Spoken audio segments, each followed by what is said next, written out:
Kia ora and nau mai to Between Stitches. I'm Julie from Wool on Wheels and today's kōrero is with Cat Makes. Big mihi to my intrepid stitcher members who make cool stuff like this possible. And Cat, I think after some memory prodding we realised we met at Lupine through Alana's Knit Nights in Parnell. And I think from there it was just we met up at every single yarn festival, had a hug, exchanged project updates, and now we're here. So thank you for being here. And if you could share a little bit about you and how you landed in New Zealand. Yeah, hi, I'm Kat. People on the internet know me as Cat Makes on mostly sort of Instagram, TikTok, YouTube sorts of social media areas. And I obviously, if you hadn't observed, have quite an American accent. I've been here for over 10 years, almost 11 years now, and I just cannot quite shake that accent. Right after I graduated from university, I didn't want a real person job. I didn't want to go into the workforce just yet. My sister had been a summer camp counselor the previous summer, and she's like, come be a summer camp counselor, it'll be great. You can do your real person stuff, after that, but, extend your childhood by a summer or whatever. And so I went and I was, instead of a counselor, I was the summer camp's photographer. So my job was to run around and take pictures of these kids while they were having fun and then upload them every night so that their mothers could see what they were doing and how much fun they were having and all that jazz. And I met my partner there and he's from New Zealand. So I ended up, long story short, moving here and staying here, and I absolutely love it. I fully went on that trip thinking I was going to convince him to move back to the US with me, but it did not take me long to decide that New Zealand was the place that I wanted to be. Moving to a new country, moving to a new place, but moving to a new country as an adult, you don't take your friends with you, so I was moving to the other side of the world, I didn't have any friends, and I have always loved sewing. I've been sewing since forever. Some of my earliest memories are of helping my mom with her quilt projects, but I decided to start sharing, making a concerted effort to share more locally. This was back when Instagram's hashtags were chronological, right? So you could go in and look at things. So, hashtag Auckland sews and all of the rest to see if I could find some friends. And that was really how the social media stuff started. And I'm pleased to report that I was successful in that endeavor. I found quite a lot of friends in the sewing space and knitting and craft and beyond, which is super, super cool. But yeah, that's I guess me, more or less. I know it's always hard condensing into the nutshell version of yourself. I was writing a reintroduction post the other day, and it's like, how do you summarize? I mean, for me, my business has been going for 8 years now, and how do you put it into a few paragraphs? And it's just, it's so all-encompassing. But the sewing, obviously, nice background there. Cleaned up a little, especially for this.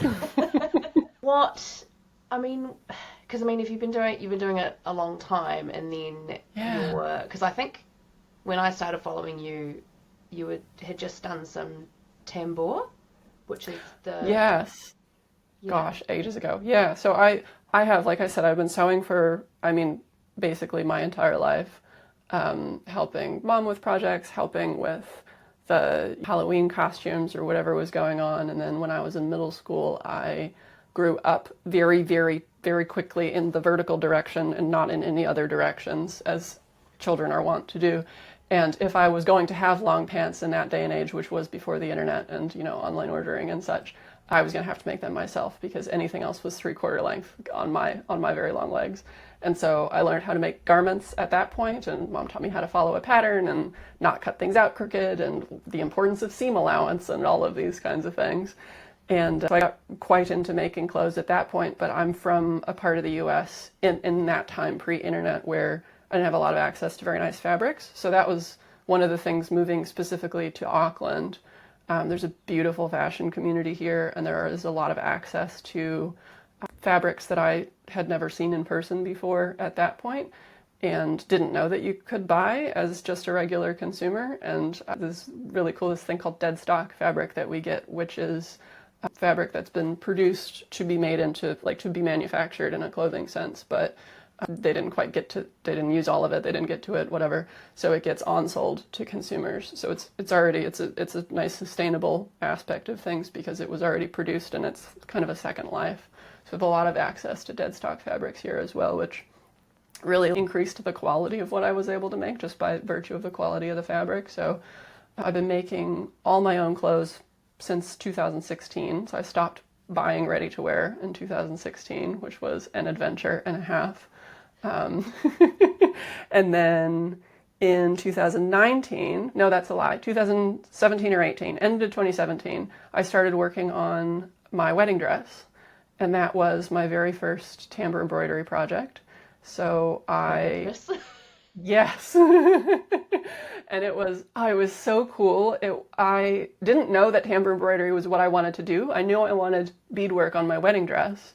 And I had seen all of the inspiration, we're on Pinterest, we're looking at, all of the things, all of the gowns, and how do you do beads? I had done beadwork on garments before with a needle and thread, and I knew there was a better way. I just didn't know what it was.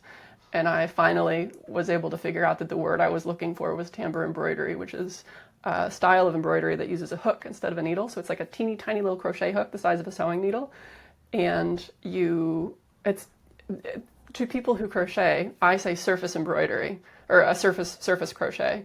And you know exactly what I'm talking about. I didn't know this until later because I don't do surface crochet, but it is a chain stitch happening through fabric. That's basically what tambour embroidery is.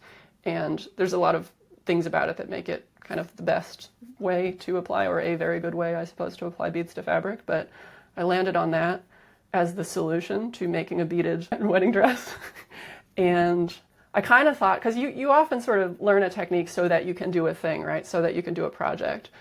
Learn how to do top stitching so you can make jeans, or learn how to do lace knitting so you can make shawl in particular, or whatever. And I kind of thought I was going to teach myself this thing, make the project I wanted to make, and move on. But what actually happened is I got completely obsessed with tambour embroidery, and I remember being quite sad when the wedding dress was finished because I couldn't work on it anymore, it was my buddy for a really long time, and I was so slow, and it took over a year, probably close to a year and a half to do it because I was just ticking away, and it's a little bit of a difficult skill to learn, but that was my friend for such a long period of time, and I, right immediately as soon as I could after finishing that, started a new tambour embroidery project, and have now always had one on the go since then, and it's become just a really important part of my sort of creative practice, I guess. I know, I love how you thought that it was over after the first project. No, I mean, some things I do once, and then I'm like, okay, that was good, and maybe it'll come up again. No, tambour is the life of things. But yeah, I mean, some things maybe I think maybe they'll come up again, and maybe I'll get to them again. But some things are, how sometimes with a technique you like sort of orchestrate a project so that you can do more of that, versus sometimes you want the project and you think oh, I have the skills, or oh, I need to learn this technique in order to execute that project. And I kind of thought I was going to be adding it to a collection rather than that it was going to be the name on the title of the collection of other things, I suppose. Oh, no, I love that. And then how, because September, which at the time of recording is next month, is coming up. How many frock tails have you constructed? Frock tails. How many? Sorry, what was the question? How many frock tails have you constructed? Oh gosh, how many have there been? Let's see. The first frock tails was, I believe, in 2019. So that same year that I finished the wedding dress. And for those unfamiliar in your audience who might not be familiar with what the heck is a frock tail. Oh, yes. I get that question a lot. No, that's okay. I only know that people will wonder because I have been asked many times what the heck a frock tail is. So frock tails is a social event that is designed for people who make their own clothes, or people who make things in general, to come together and automatically have a thing in common. So it's a social event where you walk into a room full of strangers, but they're not strangers because they all love the same thing that you love. And that makes making friends really easy. So at this point for me, it's a really wonderful opportunity to catch up with my friends because we've been to a few of them now. The first one was in 2019. It was quite small, and over time it's been run. Frock tails was originally, I don't remember where in the US, but it was an idea that somebody in the US came up with, and they sort of offered it around here, take this idea and run your own frock tails in your own city. And so the person who runs them in Auckland is not always the same person, and they're a little bit different every time. I'm just gonna stop a cat fight from, oh, no, we're good. We had a small disagreement and we're good. That's fine. They wanted the same bed. Where am I? Run by different people. Always looks a little bit different. It hasn't happened every year because there was 2019 and then there was COVID, and things got, delayed and pushed around. But I think this is going to be number 4, the one that I'm currently working on now. And I sort of over time, the first one was a lovely looking dress, but over time I became quite infatuated with this idea of going all out and making something absolutely absurd. And my brain works quite well with those kinds of deadlines. Otherwise, I'll just keep thinking about it and making it perfect in my head and never actually start. So Frock Tales is a good opportunity to, sort of start these things. And this year's is a Madeline. By the time this episode comes out, you'll be able to go and look at pictures on my Instagram or wherever else. But it's a Madeline Vianney inspired bias cut gown that is covered in tambour embroidery. It's the largest surface area of tambour embroidery I've ever done, so no pressure there. I usually stick to sort of bodices or decorations of sections, but this one is sort of not quite all the way down to the floor, but a lot of the skirt and the top is all covered in tambour embroidery. That is a lot of beads. There's a lot of beads. There's about a kilogram, just under a kilogram, to be added. Not all on there yet. That's a weighty dress. Just, yeah. And that's about it, though. It's that and silk chiffon. Oh. So, yeah. Well, gosh, does it hold? But it's because chiffon is such a fine fabric. I love that you asked this question. So because there's history here, right? Oh, history. Roll it in. You think of a flapper dress, right? We're in the 1920s. And the history within that is really, really cool because part of the reason that beadwork and those elements got so focused on in that time period is because of the invention of electric light in houses. Such was the lighting that the dresses really shimmered. So if you were making a party dress, you had a lot of incentive to cover it in sparklies because you were going to look even more sparkly when you were sort of dimly lit in the evenings of early electricity. So that and a lot of other things contributed to flapper dresses being what we kind of think of them today. But part of that was actually lined up with the history of tambour embroidery and when it was introduced into sort of Western culture in Europe and France. So it came through France specifically after having originated in India many, many years before. And tambour embroidery lets you bead really, really fast. It increases the number of beads that you can put on a garment, which means that the heavy, ornate, heavily beaded dresses became more accessible to more people. And one of the things that they didn't realize at the time when they were encrusting these garments with beads, often on silk tulle. So we didn't have synthetics at that point. We weren't doing anything on polyester or anything. They were using silk tulle because it was transparent. They could do an underlay and do their beadwork on that very delicate fabric.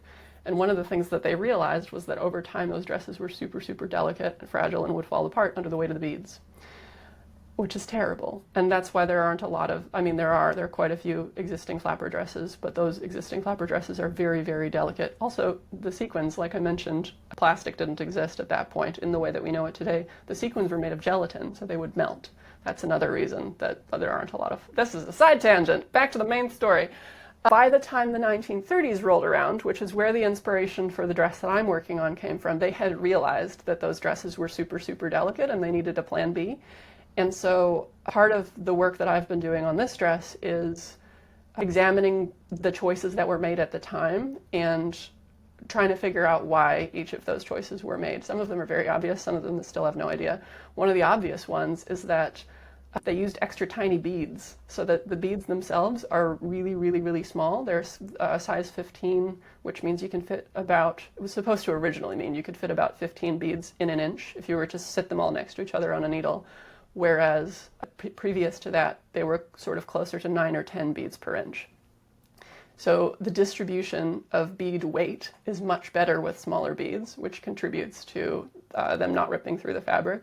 We also don't really want to bead on the silk tulle. So chiffon, although it is a very lightweight fabric, is much stronger than silk tulle. And just other elements of the distribution, like the patterning that is chosen, is a way to help that dress not be quite as delicate as it would be otherwise. and it's not it's not going to be 100% bead. Like there's a lot of fabric. So although a kilogram feels like a lot of beads, it's not actually that much, and they're spread out in a way that is going to help the dress maintain its structural integrity, which I think is really interesting because that was only 10 years. It was only 10 years difference that it took them to figure that out. That was quite the whirlwind crash course. Yes. In fabric tenacity. I tried to skip some of it as well. Like there's so much more. Oh, and that's it, right? You know, the second you start digging, there's so much more to learn about any little thing. Like Absolutely, yeah. I mean, I've done little fibre forays for yarn bases, but I mean, what I've done is very surface compared to, you know, what spinners would understand about fibre, and weavers as well, I suppose, because you know you need a different. I don't know. I'm sure you need something different. There's always crossover, but there's always more to be learned in anything. Oh, absolutely. That's the fun part. Yeah. And what has been the most inspirational project for you that made you go, oh, that inspired a learning tangent or a similar make? Anything struck your radar? Most inspirational. Problem is, like, it's like all of them. Like everything is, at this point, I talked earlier about how I make all my own clothes, right? I love a challenge, right? That's item number one. And the thing about making all your own clothes is you really have to think about what you're going to do and what kind of life do you lead? What are the clothes that you need for that life? And I, up until relatively recently, worked in an office. So I went in every day, and I'm a very cold person all the time that was existing in a room that was climate controlled by somebody else who probably wasn't very cold, definitely wasn't very cold all the time. And so a lot of those decisions were based on, how warm I need to be, but I also need to look, the way that I need to look in this office environment and all of that. I started working from home, and now I wear house pants for the most part every day. So my needs have changed, but I also I'm very happy with the amount of things in my wardrobe right now, and I have more making time than I have need for more clothing. Excellent. And so that was kind of one of the things where I started to shift. I was like, okay, well, like I don't have to make, another pair of nice pants to wear to the office right now. So what can I do instead? Because I have this time and I want to make something. I enjoy making things. And that was one of the things that sort of shifted me into embroidery, into more larger projects, and into things that are less practical, I suppose. And the orchestration of those projects in my brain is based on some kind of inspiration. So another really good example, currently it's frocktails. It's this Madeline V&A project, right? Because there's so many little rabbit holes to go down. My last really big one was the fantasy gown that I made for the Auckland Art Gallery's Go Pay Fantasy Ball. Ooh. So that was almost 2 years ago now. It would have been. Oh, that was a long time ago. And that was very, very cool because the art gallery had hosted this exhibition over the summer of work from Chinese fashion designer Guo Pei, and she's really known for her like really incredible, really ornate embroidery and these like exaggerated shapes and fantastical, mythical looking garments. We don't often get things like that all the way in New Zealand, so it was very exciting. And then they held a fantasy ball, and I was like, I'm going to make a garment inspired by her work to wear to the fantasy ball. And it was the coolest thing. I had so much fun with that. But that was amazing because I was able to like get relatively up close with those pieces in the gallery and then use somebody else's brain's output as inspiration for myself and sort of translate, these are the things that I want to learn. Oh, she's tried this. I've never done this before. She used many more elements like beads and crystals and threads and bits all together in one teeny tiny little space. You'd look at it and in 2 square inches there would be 30 or 40 different little things going on in there, and that's a lot. I've never done that many before, but that was really cool and I wanted to try it. So that was one of those things that I took away and applied. So I guess that's kind of how these things happen, is I look at something that I want to try and then I apply the lens and try something different. And it doesn't look anything like anything she would have made, that garment.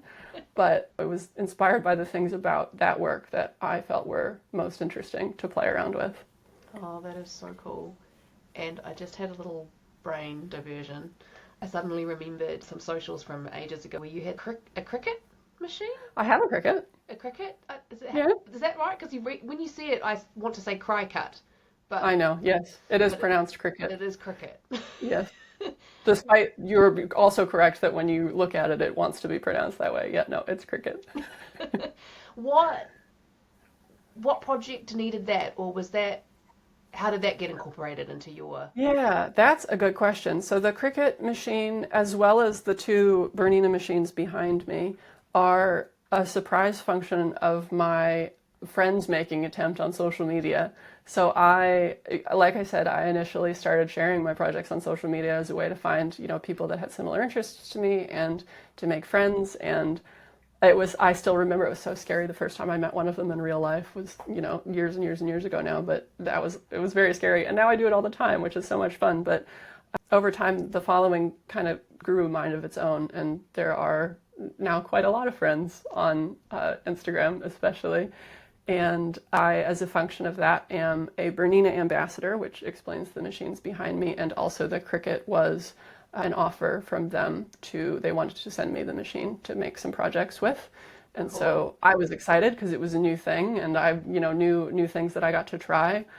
And one of the things I don't remember what the projects were that I had made it with it originally, but one of the really cool ones that I made later on was you can use it to cut out templates out of a material that's called like flocked material.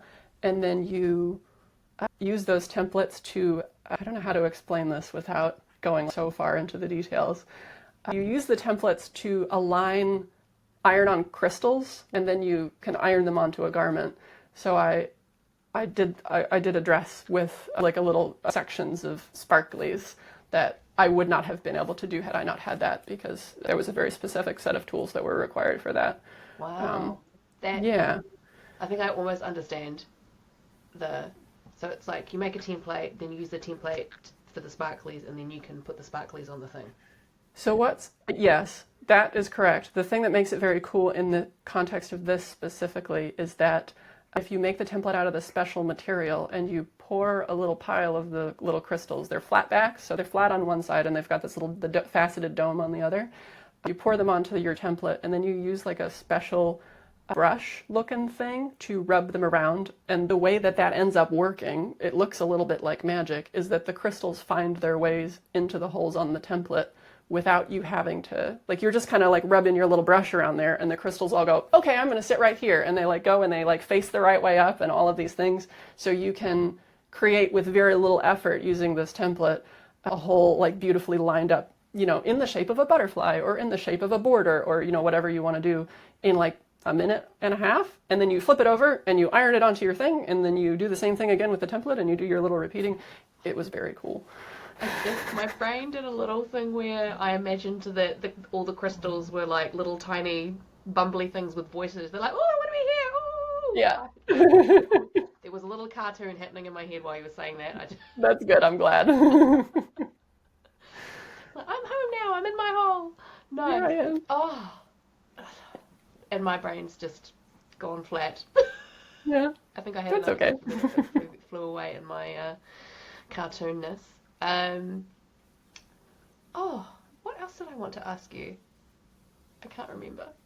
That's okay. Interview fail.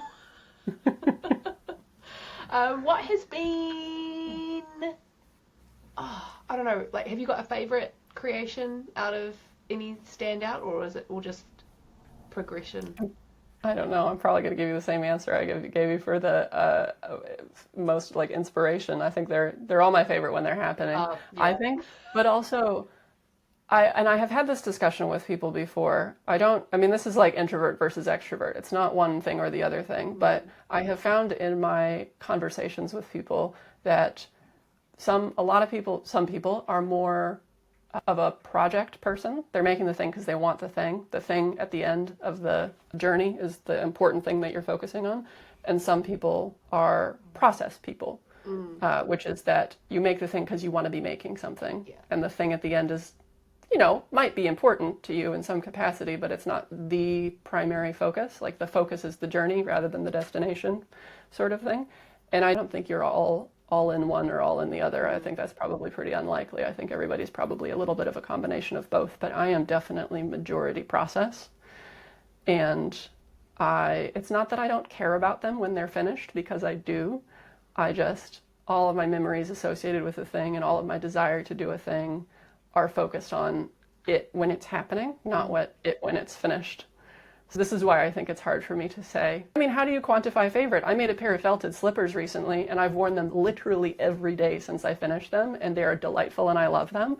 But they're not giving me that kind of joy anymore that I was having from them while I was actively making them, which is interesting. And I don't know what that means, but what it does mean as far as pick a favorite is whatever I'm working on now is my favorite thing. Answers the question. Whatever's happening currently. Nice. Yeah. And I think, because often in terms of, because I know in like with stitch techniques with knitting, like there are stitches that are more difficult than others. Is there a technique that you've learned that is ranked highly difficult? Have you got to that phase of mastery? In tambour embroidery or Well, just in general? Just in general, and out of all the projects that you've made, has there been a technique that was, Oh gosh.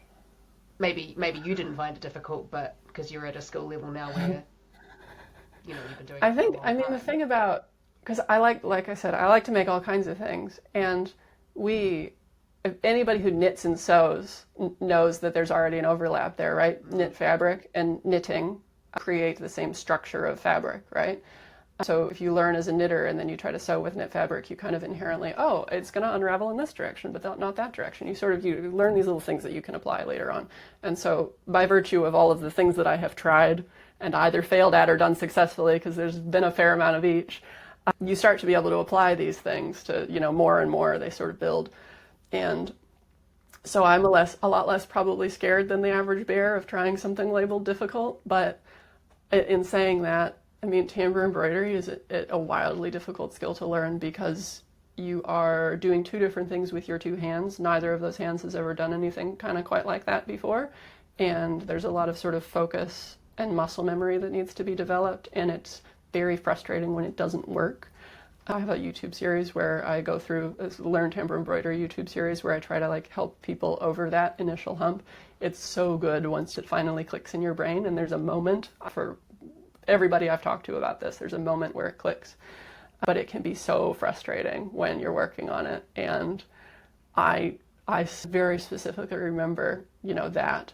So that's one, but it's the one stitch. Once you've got the chain stitch, it's just a different selection, different way of applying it, and different lengths of stitches or what you want to put on your thread as far as beads or sequins is concerned and all of that. So literally the hardest thing is the thing you have to learn first, and then everything else after that is smooth sailing, which is not like how knitting works or any number of other things like that. Another one that scares people a lot is an embroidery technique called gold work, which I learned for the fantasy gown. And that involves actual metal types of threads and pieces that you have to work with. It's still embroidery, but you have to work with it in a very different way to protect it because they're delicate and they're metal and they can be bent and twisted and moved around out of shape in a way that you can't fix, and you have to kind of start a section over. And that's, again, application of skills in a different way, but also very cool and quite different. So yeah, you build your skills over time in different categories, and I think that really helps. But I will never run out of things to learn. I hope I never run out of things to learn. No, there's too much out there. Yeah. And I think that one thing that stuck out to me there was there's always going to be some spectacular failures, but that's the most learning. So absolutely. Because I find, when people are like, oh, I don't want to make a mistake, but it's like, I think you have to want to make mistakes. You also, they're not mistakes if you've learned. I mean, they might be failures. Yeah. Then it's not a mistake. It was absolutely. And I think it probably does get back to whether you're a process person or a project person. If you're focused on making your sweater and at the end the sweater doesn't fit, of course you're going to be sad about that. But I'm sad about that too sometimes. But in the process of figuring something out, especially like if you're on the journey of learning a new technique or doing a thing you've literally never done before, you cannot expect it to go beautifully, wonderfully 100% the first time. And that's okay. That's not a mistake. That's just part of the learning process. And I even, as skilled as I am in part of making all my own clothes, is I do a lot of pattern drafting. Like I make my own patterns for said clothes most of the time. as skilled as I am in pattern drafting, as much research as I had done in the V&A project, like the dress, before I could start the embroidery, I needed to work out the shapes of the pattern pieces because you can't embroider into your seam allowances, right? So I needed to have the garment worked out first so that I could start the embroidery, which is where I'm at right now, and by far the part that's taking the longest, but I had all of this prep work that I had to do first. And the dress is a copy of a dress that's in a museum in France that I found pictures of on the worldwide lovely internet. And I could zoom in enough that I could see the lines, right? So I knew there was a front view and a back view. I knew where the lines were. I believed that I could infer correctly what the shapes of the pattern pieces were going to be based on that information. There were other things that I was able, that I was piecing together, but I started my first version of that so confident that I knew what the shape of the bodice piece was going to be. And I did, how many? I made 5 muslins, I think, 5 tests. I couldn't figure out why it wasn't working. Why doesn't it look like the picture? I'm so like, this is the bodice. How does the skirt go? I had this one thing that I was trying to figure out that I felt like I was stuck on. And eventually I realized it was because that first decision I had made right at the top about the shape of the bodice was wrong. And that's why nothing else was working. And first of all, I didn't, because I learned something, and it was, looking back on that, it was a very valuable experience, but I was so mad at myself. It's like, why did you make that assumption and run with it so hard that you wasted your whole weekend trying to figure this out? That's not what happened. I learned, so it was good. But it can be really frustrating in the moment, and you sit there and you're like, oh man, I was so, like, how did I not see, like, it's so obvious now that you're looking, but I had to go through that journey. That's part of it, right? And that was a very good learning experience, even for me. You can laugh now, but at the time, there were many sweats. And that's the other thing as well, like, it's okay to stop, I think, as well, and that's the thing I tell people when they're learning tambour embroidery. Your brain continues to process things like that. If you're working on solving a problem, like me in that silly dress that I thought I knew so much.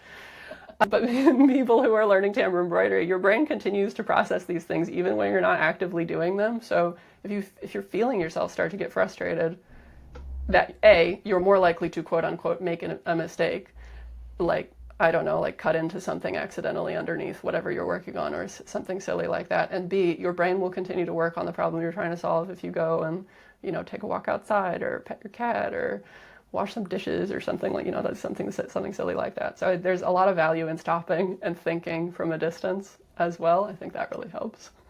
Oh yes, your cats. I think that's the other reason why I enjoy your social media so much. Yes. So your cats like to supervise. Pause on. They are very present in all regard.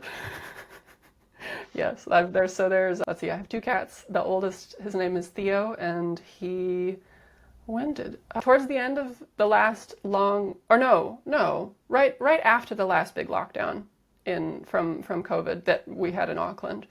So he was not quite a COVID baby, but close. So he came home, and his sister is about a year. So Stella, the younger one, is about a year younger than he is. So we got her about a year later, and they are both, they're just, I often, people say, oh, they're just, they're in your videos so much, or they're here, and I would have to work twice as hard if I wanted to make a video or post something that didn't have a cat in it, because they're just around constantly, and they always want to see what's going on, and they're always, helping and want to sniff a new piece of fabric and see, or lay on something that I'm trying to cut out. Theo in particular loves embroidery because I sit in one place quietly and I don't move, and he can sit in my lap. And he really enjoys that. Stella, not so much. Stella still tries to go for little sparkly things that she sees around when the embroidery is happening. But what toys that's for okay. me you shouldn't have. A new toy. They have so many of their own toys, but yeah, he's up there. Why have your own toys when Mum has all these sparkly things? Oh no, yes, I do have some pretty cool toys, to be fair. And they love playing, and I've actually had to get, one of my previous Frocktails dresses was organza. This was pink, really fluffy, large skirt covered in embroidered flowers on the bodice, and Theo loves organza. I was so surprised. But he just wanted to bounce around and hide in it, and it's, sort of semi-sheer, so he can kind of spy on things but still feel like he's hiding. And I ended up having to get him his own piece of organza so that he would leave my dress alone. And we still have that, and it's one of the most fun toys in the house, this piece of fabric. Oh, that's adorable. Yeah. And I find when I'm working on a project, my mind will drift to what else I want to be working on. Do you have that? I think it depends on the project. What do you mean? Like, what do you I don't sort know. of? I think maybe Is because it, often I'm working on simpler things because my brain has sure, gone, no, you have no capacity for difficult things right now. So I'm quite happily sure. working on anything that's got stock in it in the round. Um, and then because I'm doing something very basic that requires no thought, maybe minor counting, and then my brain will drift to the other things that I want to finish or what else I want to work on or projects that actually require me to. I've got a couple where I need to make a chart of an octopus and a chart of a Mm. giant cactus. About those projects, the ones where it's not, I can't follow a pattern, I have to make my own. I think about those. Mm. But I guess you're already working on something that you're constructing out of your own I am, brain. no, that's really interesting because there's a lot of in the moment focus on a thing if you don't know what the outcome is supposed to be, if you're not following a pattern, which is not to say that I never do that. I do that a lot. But the big one at the moment is this Frocktails dress. But I'm working on that with a podcast on in the background because if I was just like music isn't enough to keep me sort of entertained to the level that I wish to be in the periphery while I'm working on it. So maybe I'm listening to a podcast instead of letting my brain wander to what I want to work on next. Maybe that's the answer. There's often a lot of related things. And one of the things that is always, this keeps me from starting things most of all is, especially when they're large projects, is this the right thing that I want to be doing? Is this the right version of this project? So I knew, for example, in the case of the V&A project, I knew I wanted to make a garment inspired by Madeline V&A, but which garment I wanted to copy was not immediately clear. Which embroidery pattern that I wanted to put on it was also not immediately clear. And so there were those sorts of decisions. And I'm confident enough at this point that I made the right, like I'm happy with what I'm doing.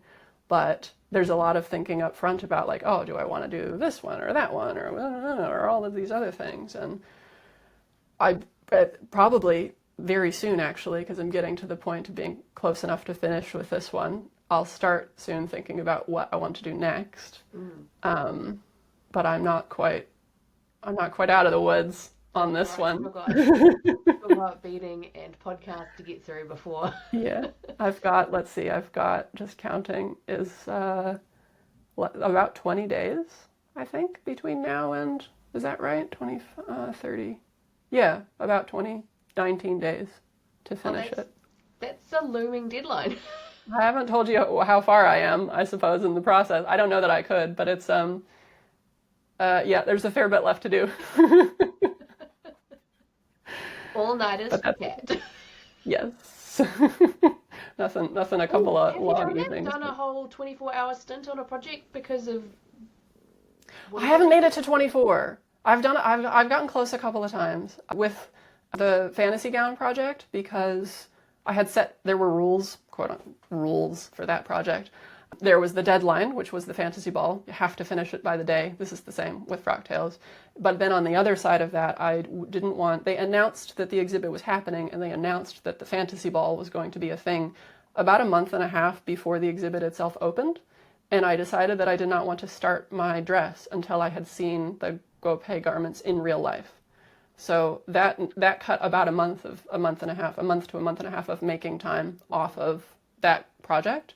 So, I mean, part of that was deciding like what can I make in it was 2 months, 2.5, a little bit over 2 months. So part of the planning for that project was how can I do this? What can I conceivably achieve in this time period?